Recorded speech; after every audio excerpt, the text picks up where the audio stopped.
Hey there, and thanks for tuning in to something new that we're incredibly excited about on our campus. Welcome to the first episode of the LSU Health Shreveport Podcast. On this channel, we're exploring the latest medical breakthroughs, wellness tips, and stories helping shape health in our community and beyond. We'll talk with our faculty, our researchers, our students, our residents, and fellows at LSUHS to get you the information that you need to live the healthiest life possible. My name is Mark Klein, and I am most definitely not a doctor. But the good news here is, working here at LSUHS, I know plenty of them. As a former journalist, I am so excited to tell you the stories, the countless stories that happen here on our campus. It's what inspired me to join the team here and what inspired us to launch the LSU Health Shreveport Podcast. More importantly, I know the work that takes place on our campus is changing lives every single day. That's what we're here to talk about.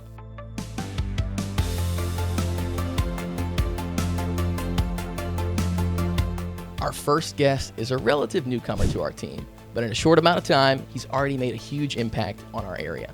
He comes to us from the Medical University of South Carolina, where he founded Project Rex and the Autism News Network, empowering individuals with autism and their families through clinical care, media training, and storytelling. He's a national leader in autism and intellectual disability care. He's led groundbreaking research into brain stimulation and autism genetics. He's a passionate teacher and innovator, helping doctors across the country harness the power of AI in medicine. We're excited to welcome to the very first episode of the LSU Health Shreveport Podcast, Dr. Frampton Gwynette. Glad to have you on the show. Thank you, Mark, and it's great to be here in your beautiful studio. Yeah, I love it. That's awesome, man. Thanks so much for being here. Very first episode, I hope the first of many with you, for sure. What do you expect to talk about? What are you excited to talk about today? You mentioned I've only been here a short while, and I think the impact has been on me. This institution has had a huge impact on me already. Good. And that's because of the incredible people here and the stories that are taking place in this campus every day. So I'm just excited to be part of that, and couldn't be more thrilled to be here. That's amazing. Thank you so much for saying that, for sure. Yeah. And today we're talking about autism, right? Something that impacts so many families across the nation. Yeah. I did a little digging, right? And to put it into perspective, in 2025, the CDC is saying that approximately 1 in 31 children in the U.S. have autism spectrum disorder. Yeah. So before we get into the topic, I want to know, because I can tell you're passionate about it, where does that come from? So I think the passion probably comes from a combination of my training and then possibly like some heartfelt emotions towards people that are isolated. In the end, autism is really about challenges communicating and connecting with others. There are some additional criteria as well that are really central to the condition, but ultimately many of the programs that we've created to treat autism, I think the main target is something you won't see in the diagnostic manuals. The main target of our treatment is combating loneliness. And so, I had a lot of exposure to autistic individuals growing up. I had a partner at a pool service where I was working, and I drove a pool truck, and my partner was a middle-aged gentleman who had autism, pretty classic autism, smart guy, but had a lot of the traits. And I think over the years, I really absorbed some of his differences and was able to incorporate that into my learning as I got trained. And then I think at some point growing up, I must have really felt empathy for those with special needs and those who might have been sitting at lunch alone. I didn't necessarily go through that a lot myself, but it always just, hurt my heart to see people who were eating alone, not by choice, or kind of on the periphery of the playgrounds. And I could never understand why somebody, when you get to know them on an individual basis, they're so cool and they're so fun to be around. Why are they alone, and can we fix that? So that's been kind of the mission of my clinical work over the last, so many years. I feel like since those days when you were working, in the pool truck, right? Yeah. So much has happened to kind of raise awareness about autism and autism spectrum disorder. Where do you think we're getting it right, and where do you think we still have room to grow when it comes to awareness and how to interact with people that live with this? Yeah. It's interesting because my partner in the pool service, he really was very close to like the character in Rain Man, right? And I think that movie, which I believe came out in 1988, really put autism on the map in a good way, but also in kind of a stereotypical way. So I think that movie, immediately when you say autism, people will connect it to that movie. Kind of similar to if you say ECT or shock therapy, they connect it to One Flew Over the Cuckoo's Nest. You can't kind of like get that genie back in the bottle. But at least it got the awareness out there. I think overall, the public is way more aware of autism than we were 20 years ago, 10 years ago. I'm hoping that the public is also aware of the range of autism, because I think for so many years the word autism equated to like intellectual developmental disorder. And then there was kind of a term, Asperger's, which is no longer an official term, but it gave a lot of leeway to say, hey, I have autism, I'm on the spectrum, but I'm also really smart. That was kind of the colloquial definition of Asperger's. So even though that term has officially gone away, it still conveys a lot of meaning. So yes, Rain Man is something that almost everybody knows about, but that's one slice of a very large and diverse spectrum with a whole, vast array of ranges of intellectual disability, special talents, as well as special challenges. And I think also the thing that I've become really passionate about is it takes the autism condition is not a pediatric condition. And I have this kind of teaching gimmick I use when I'm in the clinic or even presentations where I will ask a student, type in autism in your browser and then hit images and start scrolling and tell me when you see a picture of an adult. And the interesting thing is you won't see one. You might, maybe after 10, 12 pages, you'll see an adult finally, but all of it's, rainbows, puzzle pieces, toddlers, babies, kids. And I think the point I'm making is that, once you turn 18, you're officially an adult. And there are now more individuals with autism in the United States who are adults versus children. So it's not a pediatric condition. And in many ways, there's a lot of support for kids. Once you're diagnosed, hopefully at between age, let's say 12 and 48 months is kind of the goal. There are resources. There's places to plug in. But once you hit that 18 years, 21 years, the resources just really go away. And a lot of my patients have called it like a cliff.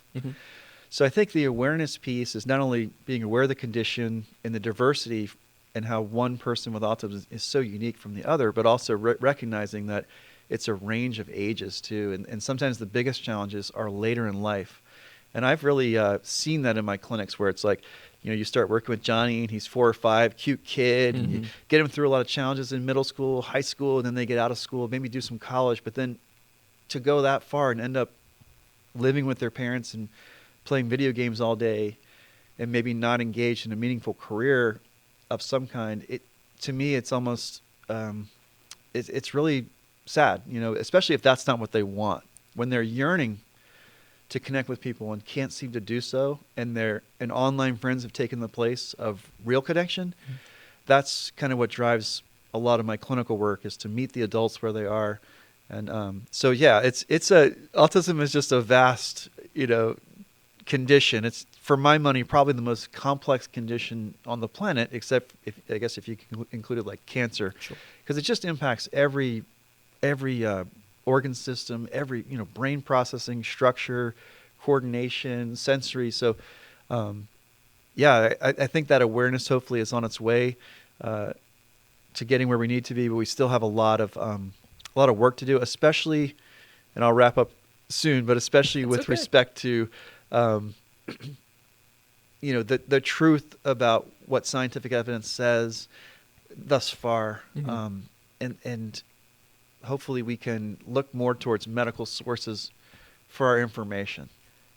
I want to go back a little bit to what you were speaking about when you talked about, autism in adults. If I'm honest with you, you're absolutely right when it comes to the amount of information about autism in children. Yeah. Even the questions that I have prepared for you, a significant amount of them, and we'll get to those for sure, will be about raising a child with autism or interacting with a child with autism. But why do you think that cliff exists? What's the reason behind the lack of resources and research for autism in adults? I think part of it is based on the evidence of neuroplasticity. So with treatments, we get more bang for our buck early. And that could be as early as 12 months of age. And, you've probably heard the expression, like, if you're going to learn a language, do it when you're a kid, because by the time as you age, it gets tougher and tougher. It's kind of that concept. So much of the attention, because we know when you identify autism early, you have a better prognosis, especially if you can get early treatment. So that's a fantastic focus. And a lot of resources go into that, because that is where we get the most bang for our buck. And then I think part of it too is that kids are cute, right? People want to put resources into children. Who could say no? And then as you get into high school and adulthood, all of us grow up and we're not so cute, right? But there's another generation of kids to invest in. And the field is changing. I think when you look at NIH funding and awareness, more of that is going towards adults, but it's really way behind where we need to be. Every year in this country, 100,000 kids become adults with autism. So, and the other thing that's happening is that the parents are also aging. So I think it's just kind of a reset, where so much of the awareness was initially kids, and now we need to continue to just grow our focus and be looking at the adults and quality of life for adults. Sure. So let's talk about parents. You mentioned the idea of, the golden age to kind of develop a diagnosis would be somewhere between 12 to 24 months of age. Yeah. What are the signs that parents should look for? So I did want to give a shout out to Dr. Peter Gerhardt. Sure. And I'll look into the camera for this. Dr. Peter Gerhardt has an amazing quote for parents. And he said, "Anything good that ever happened in the world of autism happened because of a parent." And the longer I go in my career, the more I believe that that's true. I know it's true. So as a parent, when you're first concerned, just as a warning, it takes about 3 years from the time the parents are first concerned to get a diagnosis in this country. There's a lot of reasons for that. So what I want to just encourage parents to do is if you have concerns, don't dismiss them, don't minimize them. It's worth pursuing. The treatments for autism generally are not dangerous, so they're well tolerated and they're safe. So exploring, concerns that might lead to treatment really has minimal downside. The upside, if you can find symptoms, is that early intervention. So one of the main things you look for is if a child's not responding or looking at you when you call their name, if they're not pointing at things, certainly if they're not developing language such as babbling around a year, finding one word at the age of 1, 2 words at the age of 2, and multiple words by the age of 3, well, then that's language delay. So if you're not seeing a kid respond to their name, or they're not pointing at something like, "Hey, here's the microphone, mommy," or they're not speaking, you want to get them assessed. You want to, first of all, make sure they're hearing well, because that, if they can't hear, that's going to impair language. And you want to work with the pediatrician to make sure that, that if there are concerns, that those concerns are screened by the pediatrician. And then there are different organizations that can assess young children as young as 8, 12 months, and make sure that they're developing on schedule. And if they're not, things like speech therapy or behavioral therapies, occupational therapy for things like feeding with a spoon and such, those are interventions that are possible at very young ages. So it all kind of goes together. I think another thing that's tricky is that sometimes the parents aren't connected in their concerns. Like, I think the classic story is that the mom's really concerned about A, B, and C, and the dad's like, let's give it some time. He's a boy. Sometimes boys talk later. I think getting the parents on the same page and saying, what, if mom's concerned, let's play that through. Because again, even if the parents are both concerned, it's a 3-year delay to the time that they get diagnosed. And then once they're diagnosed, then you got to find a therapist out there, and that might be easy or it might be difficult.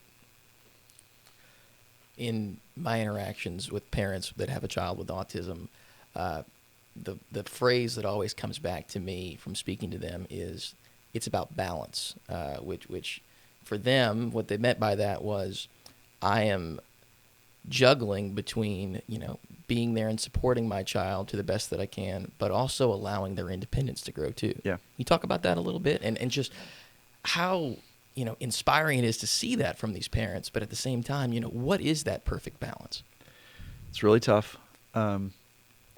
I think if there's something in the gut that the parent's feeling, pay attention to it, especially if they've had multiple kids and they say, hey, I've got 2 over here that do this, and this one's really, really different. Eats differently, very picky. This boy plays with his cars, races them, crashes them, and this one lines them up by color. Mm-hmm. And or grandparents there, and she's like, I've raised 7 or 8 kids and grandkids, and this child is definitely an outlier with some things. So it's hard to point to where that gut instinct is. But I would say 99 times out of 100, if the parents are concerned, I just follow that thread until we're all satisfied. A lot of times I'll do family work with the parents and say, hey, Dad, what's your hesitation right now? Mm-hmm. Because there's a lot of emotions involved. Like if a parent has to acknowledge that, hey, there's something different about my child or maybe something delayed, that's hard. So I probably err on the side of like over concern and working things up. It's much better to have, hey, we worked it up and everything's fine, versus reassurance for 4 years. Then you wake up at age 6 or 7 and say, oh, wow, we were sitting on this autism issue and now we're behind the 8 ball. And I have a lot of patients who are diagnosed at 12, 14, 16. And that's where that awareness comes in, because they grew up in an era where there wasn't the awareness.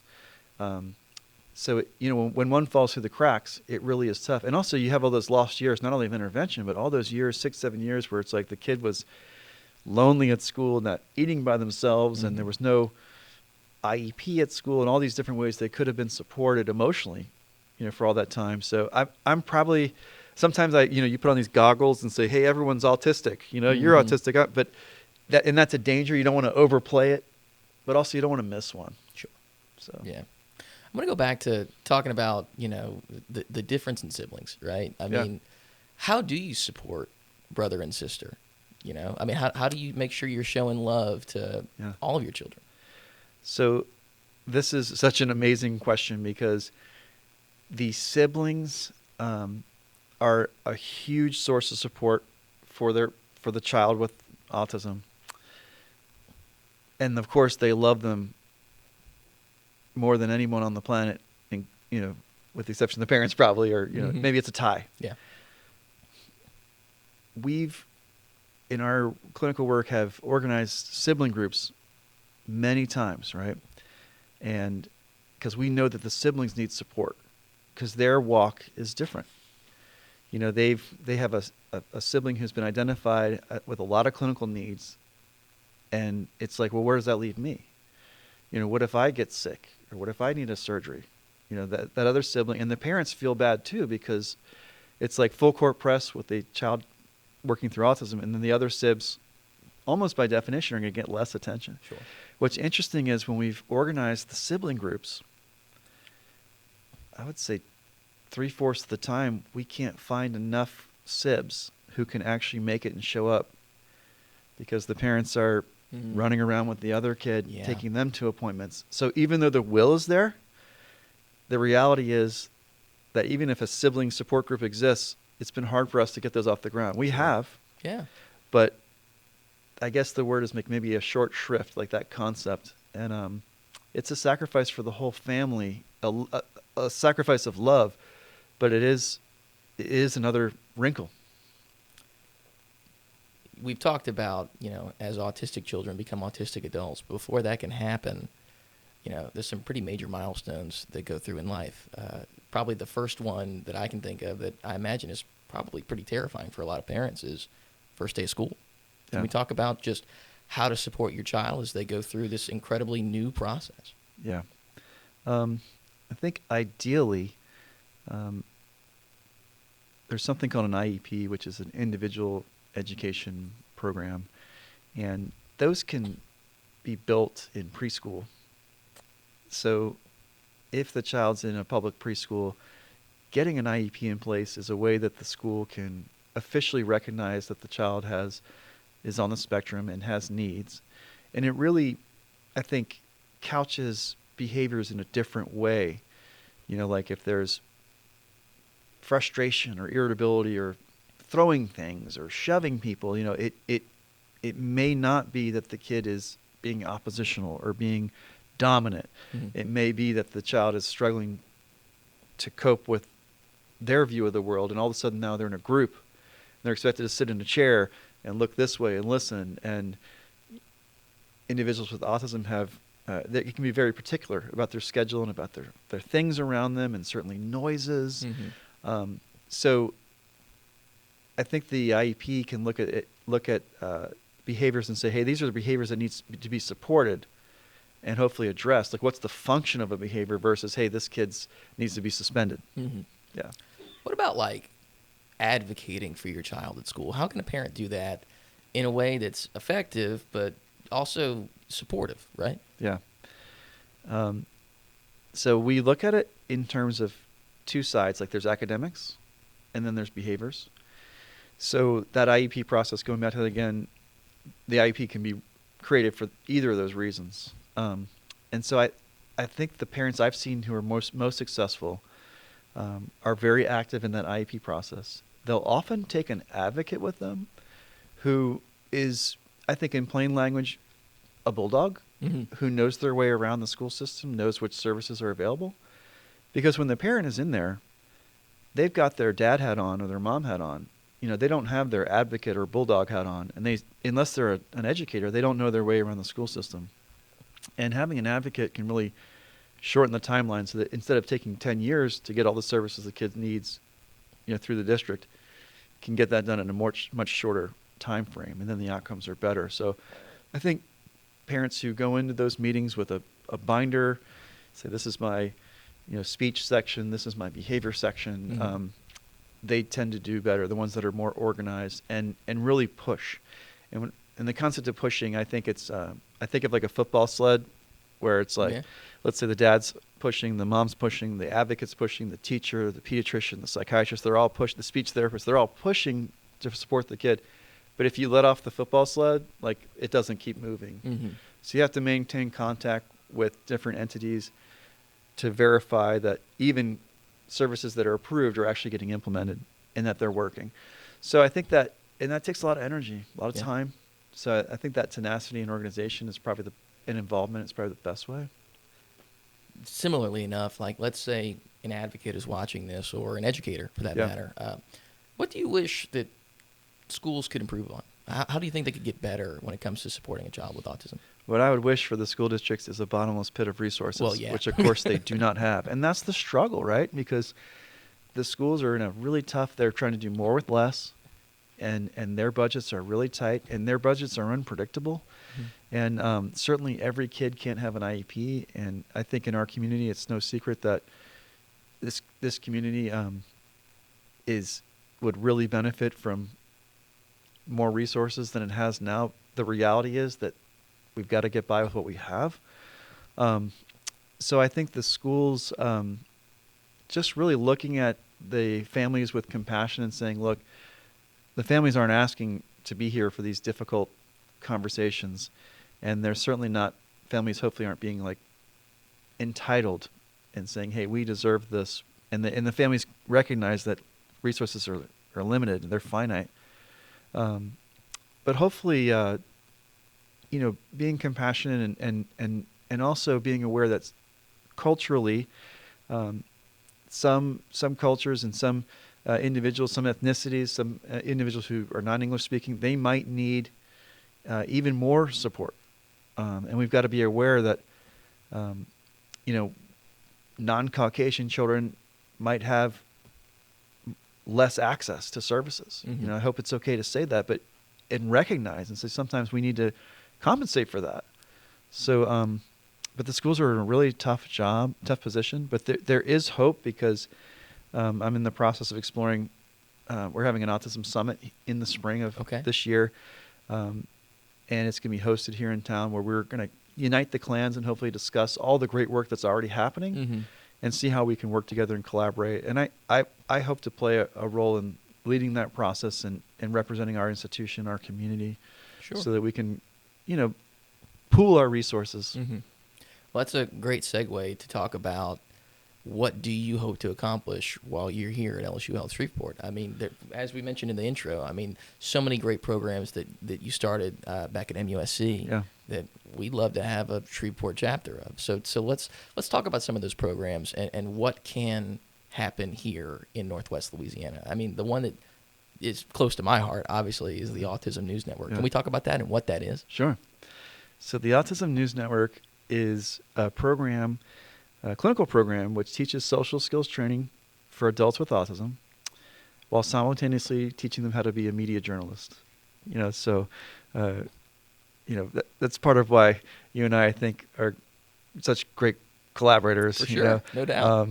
And when I came to Shreveport and started learning about your presence here on campus and all the things you do, I was just like, wow, this is, it's an answer to prayer for me. So that program essentially rounds up adults with autism, typically 20 to 35 years old. The classic Autism News Network participant is somebody who's smart, graduated high school, maybe did some college, tried different jobs, not in a meaningful career, maybe bagging groceries, but they don't like that. It's not meaningful for them.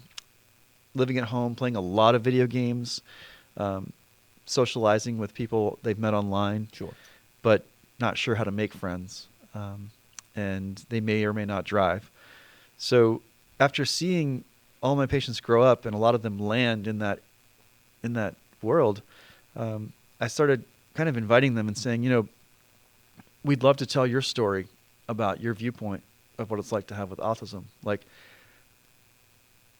this is embarrassing, but the initial idea was that I was going to be on camera and like spout off about what I know about autism, which is like this. Sure. And I think where it took off was I said, how about we make you guys the anchors of the news network? Yeah. And let's hear your stories. And let's have you guys go out in the community and interview community organizations or the mayor, and get experience interacting. Because I think fundamentally we believed that interviewing somebody is going to help your social skills, and then having a camera here at the same time is going to have them really kick it up a notch where they're engaging with the guest in person, Sure. and then also engaging with the audience. And then the work, they've got to prepare. They've got to invite the guests and write questions thinking about them, because individuals with autism can be more focused on what they're interested in, but now they got to think about somebody else. Yeah. And then I guess the cherry on top is we train the participants to edit their footage. Okay. Mic up their shots, and then we build out a social media platform and YouTube so that they can post there. So that whole thing, the grand, idea was that we could create a network where there'd be multiple locations, and if it grew enough, that the participants could actually work at the network, and their job could be to run that. Yeah. So it's continued to operate where I came from in Charleston, South Carolina, and we're on the cusp of creating a location here, and we're really excited to do that. And I think with certain there's a lot of juice here in terms of showbiz. Sure. Believe it or not. Yeah. Shreveport has showbiz juice, and I think you're looking at Well, part of it right here. I mean, this city has historically been just a film capital for Louisiana, and there's recent moves to make it that way again. I mean, this is a destination. It was Hollywood South for the longest time, and so we can definitely do that again. And I love the thought process behind all of this. Yes, this is what we're doing, but this is how we're growing through doing it. Yeah. But what I really want to know is, because I've seen some of the videos, what were the shoot days like? I mean, how could you feel the excitement as you guys hit record? Yeah, it's unbelievable. The energy, when you get to a set. Right now, what popped in my mind is there's an incredible organization, give them a shout out, called Spectrum Sailing. And the guy who runs it is a dad. Again, remember, anything good that happened in the world of autism happened because of a parent. And the dad started a program teaching kids with autism how to sail.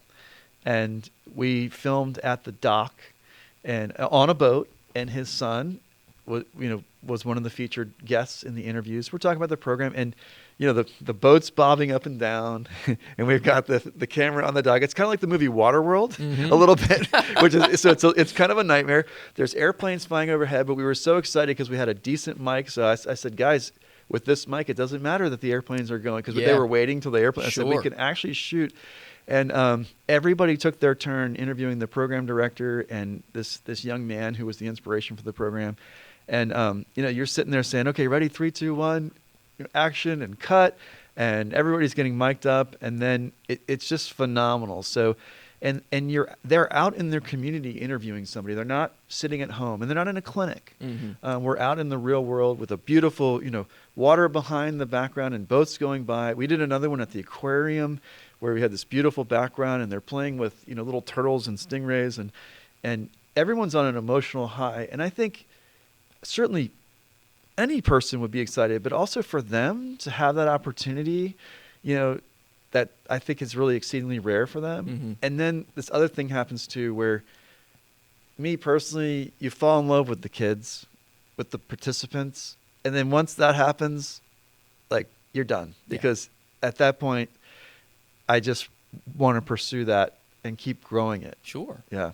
Well, not to mention, I know at its core, we're trying to develop, life skills, soft skills, that sort of thing. Yeah. But, as media changes, we're here today doing a podcast at an academic institution. This didn't exist 10 years ago, right? But as media changes, the wall that you hit when you're trying to enter that space has changed so much, right? Yeah. Like, you don't have to work at a television station to be a journalist. Yeah. You're giving not just life skills, but potential career skills for these adults. That's right. I'm excited for you. Yeah. And I'm ready for it here. Yeah. Let's do it. Yeah, let's do it. And we were, in the context of our work previously in Charleston, we put together a movie called the Autism News Network Experience. And it ended up being kind of 3 categories of 5-minute segments. So it was firsthand accounts of their life with autism, Mm-hmm. Things like people who supported them, or things that they've had to overcome, inspirations to the audience about why it's important to keep going. And then the other category was interviews with influential people, and we interviewed like a doctor who's the board of trustees chairperson who has a son with autism, which just really resonated. We interviewed the mayor and such. And then the third category was sketch comedy. And man, we had so much fun with that, where it's just like, hey, we're going to cut loose and make a fake infomercial, or we're going to, make a sketch comedy about, plate puns, things like that. And we put all that together. It was kind of like Kentucky Fried Movie, but it turned out well. And we debuted that in an auditorium in Charleston, and they took a bow on stage afterwards. And, it was like, I had tears in my eyes, because it's like they rocked it, and they were so proud. And I stayed back and just watched all that, because they're the stars. Mm-hmm. So it's exciting. Yeah, Let's do it here. I feel like we should. And I feel like we could talk for hours, but I want to save you to come back on the show at some other time. So we're going to leave a few topics on the table. Yeah. But before we go, I want to wrap things up by looking ahead. Yeah. We talked at the very beginning of this episode about, how we've seen awareness grow. We've talked about, just things, advice for parents or family members as we live and interact with someone that lives with autism spectrum disorder. But looking ahead, what gives you hope? Whether it's research or just awareness, what gives you hope for where we'll be 10 years from now?